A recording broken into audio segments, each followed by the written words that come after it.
New York Film Academy, working together with the Abu Dhabi Authority for Culture and Heritage and the Middle East Film Festival, are all very pleased, and in particular with the contribution of Mohammed Bawaja, your classmate, to bring Paul Schrader here to give these classes, these two master classes for you. The screenwriter is always one of those persons who gets forgotten, unfortunately.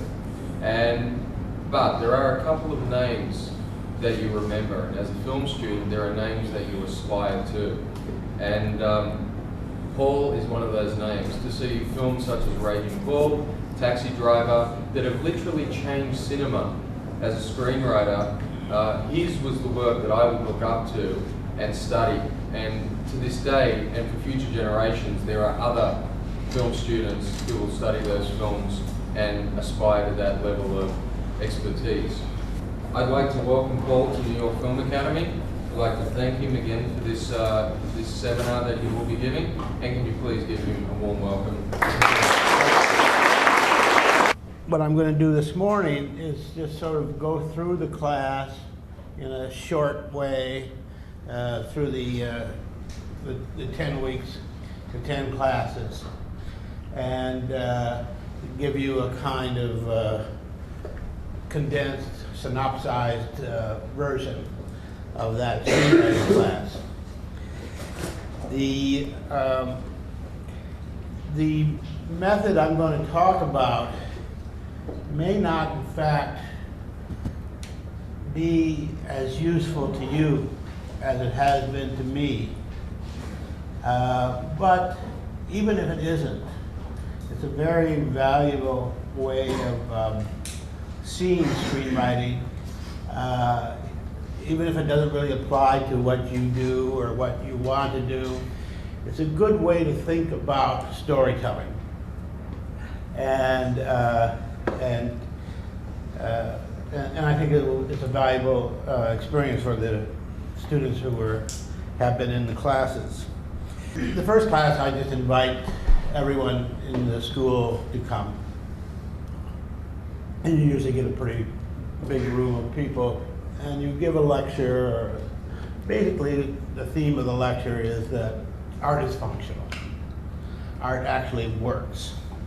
And that you can use art in a very practical way, just like tools on a tool belt, and that artifice is your tool, your hammer and your saw, and that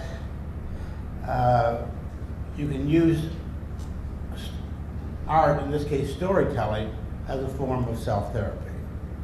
Now, I came into screenwriting for the best of all possible reasons. I came into it as self-therapy.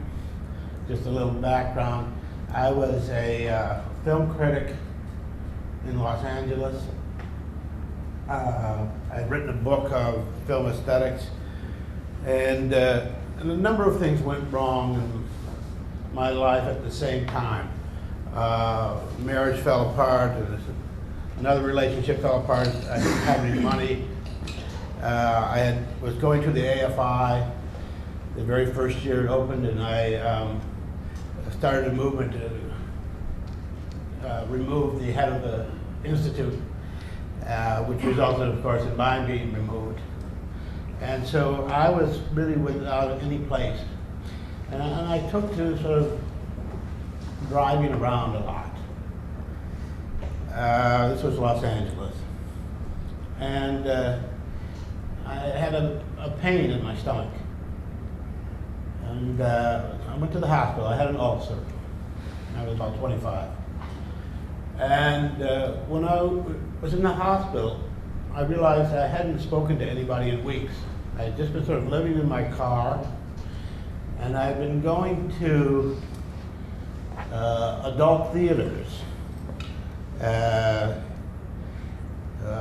because they were open all night, and you could sleep there.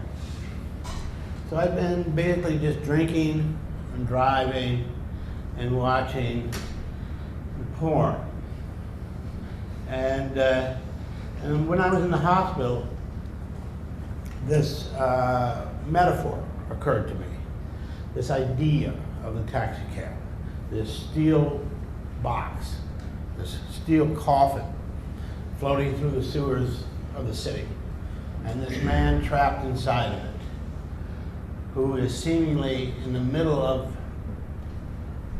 of society, but in fact is completely alone. And when I got out of the hospital, I wrote that script quite quickly, and I wrote it for self-therapy.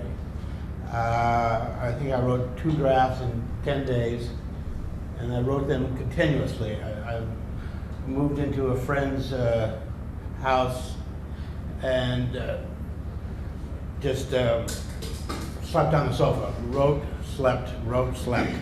At that time, I was still sort of drinking, and I had to mix the scotch with the Maalox. Maalox is a big milky thing you take for ulcers. So it was, that sort of ended up in the script of Taxi Driver too, with his brandy and his milk being put together. For me, it was scotch and Maalox. I wrote that script to exercise and to get this character outside of me. I was afraid that this character, this Travis Bickle guy, was going to become me. And if I didn't create him, he would start to create me. The point of the story is that my point of entry into the whole notion of screenwriting wasn't to make money, wasn't to be popular or famous or to get girls. My point of entry was to somehow deal with this thing inside me. And so my method of screenwriting follows from that. And it still works for me. It worked again this year. We'll get to that later. So, in this class, I tell the students that if storytelling is therapy, then you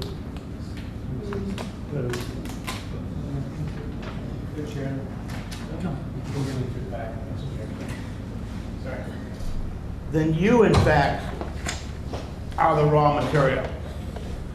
The movies are not about other movies. They're always in some way about you. And in fact, this is very useful and very commercial in a way, because let's say you have an idea, I'm going to write Die Hard 6. Well, who's going to hire you to write Die Hard 6? I got people to write Die Hard 6. But you do have one thing that no one else has, which is you have your own life, your own experiences. And if you can find an original perspective on yourself, then in fact you have a way into this business, because you're not copying anybody. You're not saying, please give me a job, I can be just like so-and-so. No, you're saying, lucky you, here I am, I have something unique, and if you're lucky, I'll give it to you. So it's a different kind of perspective. It's less of a beggar's kind of perspective on how to get into this business. And if in fact you are the raw material for this, then we need to know what your problems are. And everyone at any given time is carrying around a number of issues they're dealing with, a number of problems, such as the one in Taxi Driver, which was loneliness.